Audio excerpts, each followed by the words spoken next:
impressive type, so he's only got to travel in the race, and I think his class will get him the rest of the way. He'll be as patient as he can because he knows there's good speed in the race, and he knows he's riding a really smart horse. So that'll, whilst he's unsure of him hitting the ground, well, Bossy, he's got a fair cup record, hasn't he? Yeah, he has. Good luck. I know Terry Henderson, we tried, well, we did. We woke him this morning. He's in France. Who has OTI racing with the group of gentlemen here with Tom Melbourne. He's probably trying to find another Tom Melbourne. They've got the knack of doing it.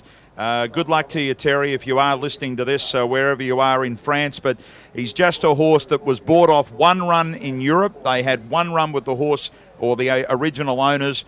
OTI went and offered obviously the right sum, and here he is trying to fulfill a dream of maybe making something pretty special in the Melbourne Spring this year. Well, they've got to. How well have they done buying these overseas horses, Andrew? They know what to look for, they know what to find, and I think they've found a nice horse here. Tom Melbourne's about to move in. We've only got one or two out. Tom Melbourne at 250. We've got the second pick with fixed odds, Hippopus at 350. It's just eased back out to 350. And Tasby 420 out to 460. Tom Melbourne, though, will it be 2 from 2 for Glenn Boss in an Albury Gold Cup? Let's go to our race caller, James Tate. But Hippopus has had good support to win the race.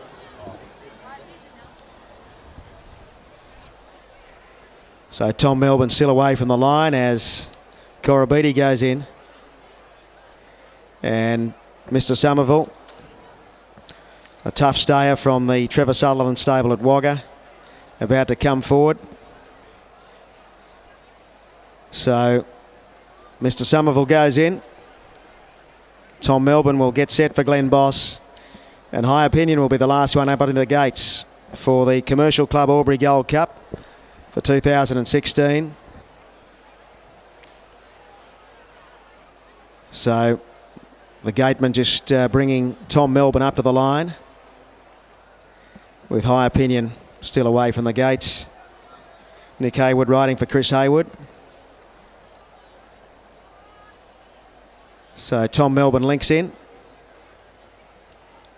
High Opinion coming up to the outside stall, and the 9 runners will be locked away for the Albury Cup. So High Opinion. Now, Nick Haywood's been dislodged off High Opinion. The barrier blanket has come back off. So he's going in without the barrier blanket at this stage. Nick Haywood hops back aboard in the stalls, and they'll be locked away. Starter on his ladder, about to release them. Set for the Albury Cup. Stand by for a start. They look to stand up pretty well. Go Get 'em drawn the inside.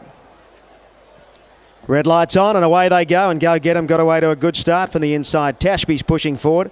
High Opinion goes to the back. And Golden Main's not far away, and Corabetti wants the front and goes on with it, and Hippopus is prominent. And out wide on the track, Tom Melbourne's going up to second there now, and Mr. Somerville to fourth, a length and a half to Golden Main, covered up by American Time. Tashby drifts back to third last on the inside of High Opinion, and Go Get 'em dropped out to last. To the back of the track they go with about 1,500 to run, and Corabetti is the leader by a length and a half to the favourite Tom Melbourne. 2 lengths away third is Hippopus on the inside of Mr. Somerville. 2 lengths further back to Golden Main. Around it goes American Time, a length and a half. High Opinion on the outside of Tashby. And 2 last of all to Go Get 'em. It's Corabetti making it a really stern staying test. Goes 3.5 clear of Tom Melbourne. 2 lengths away third is Hippopus, who's covered up on the outside there. Further back to Golden Main, being followed by American Time, and 2 lengths to High Opinion, a length and a half to Tashby, and Go Get 'em is last of all. Corabetti by 3 lengths as they run up now with about 850 metres left to go, and Tom Melbourne's running second. Third is Hippopus. Mr. Somerville is fourth. A length away fifth is Golden Main. High Opinion starting a run, and further back in the race there, followed by Tashby, American Time fourth to last, and 2 last of all to Go Get 'em.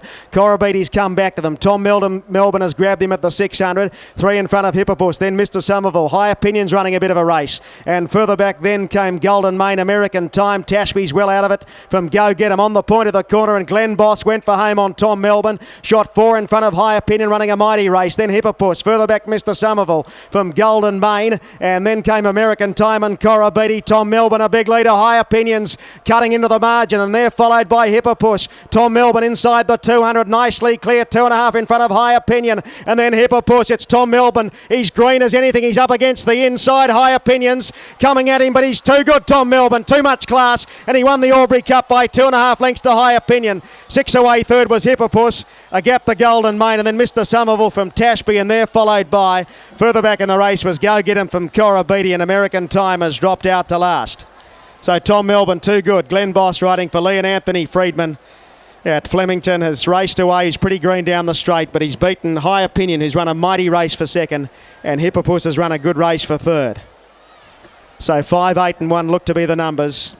To get past the inside rail, he bumped it 100 from home.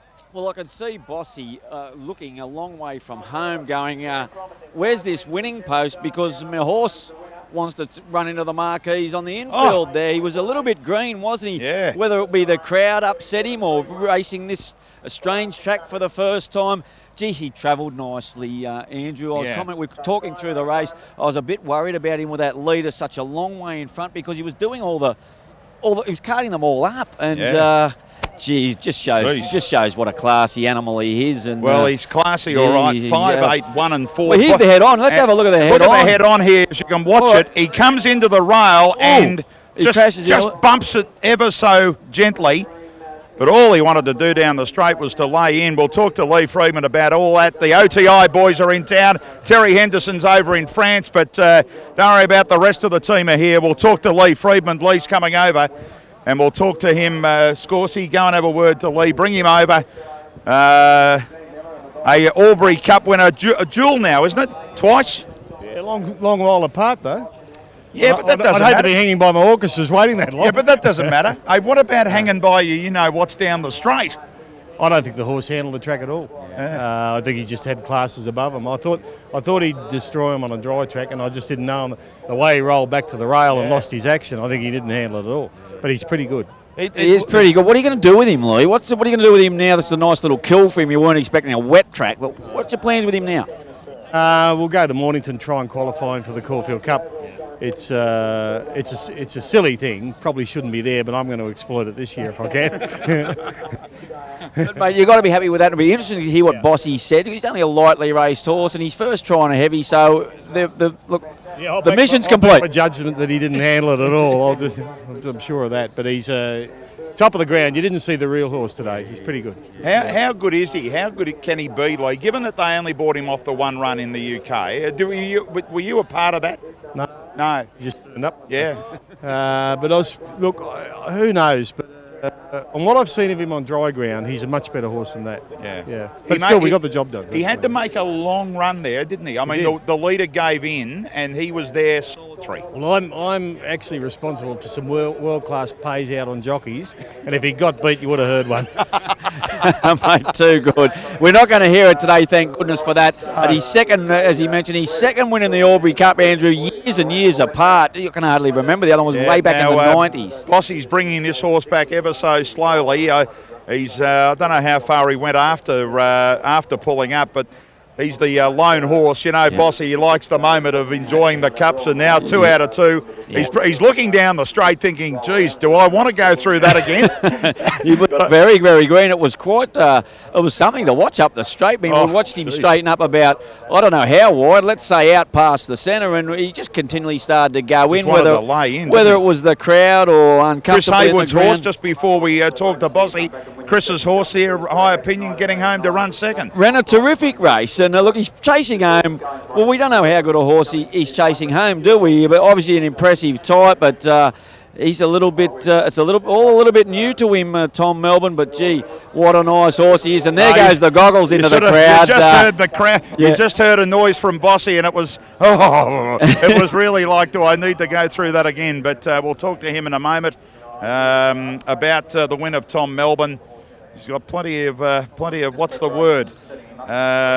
Fire, I think it is. Yeah. Fire might be the word. Sort of horse, but Tom Melbourne wins the Albury Cup. Bossy gives him a look down. Take us through it, Johnny. What was going on there in the straight, mate? Yeah, he got really lost. Like, obviously, the best part of the track's way out wide. He had to take over a long way from home because that's his style. It was literally like a barrier trial for him, and he was just going that easy down the straight. He started to get lost, and he's got a bit lifter on him, and it's a new change of gear, so I'll be recommending that comes off, because when it went to steering, the bit was that he actually didn't respond. So, but he's a really proper horse. Well, honestly, mate, he was pretty good in the ground throughout, and the leader was running along. Yeah, he wasn't actually happy in the going, but he's just got 100 metres on them. That's simple as that. He has got 100 metres on him. I just said to Lee, I think, got a high opinion. He would have run good in Australian Cup, and he would run good in a BMW. That's a talent this horse has got. So, yeah, he's got a very good horse. Mate, we'll follow him all the way. Well done. Your second win, 2 from 2 in the Cup. I've got to ask Bossy, when the horse rolled in and wanted to run into that running rail, I mean, he just lost his action, didn't he? Yeah, and I had to just let him do it. The more I was fighting, the worse he was going to go. So I had to let him roll, and I thought once he gets to the fence, well, he'll find the fence and then he'll straighten up. But then he decided he wanted to take it on a few times. But he was literally cantering down the line. It was great. Well Great, done. mate. Thanks, Glenn. Well, he tells the story there. We're going to be talking about this horse for a little while, I reckon, into the future. It's been a really big aim for OTI Racing. They've now won the Albury Cup. They'll go to Mornington. A winner of that goes into the Caulfield Cup, so automatically. So that's the reason why they go there. Albury Cup over with, a show put on by a horse called Tom Melbourne.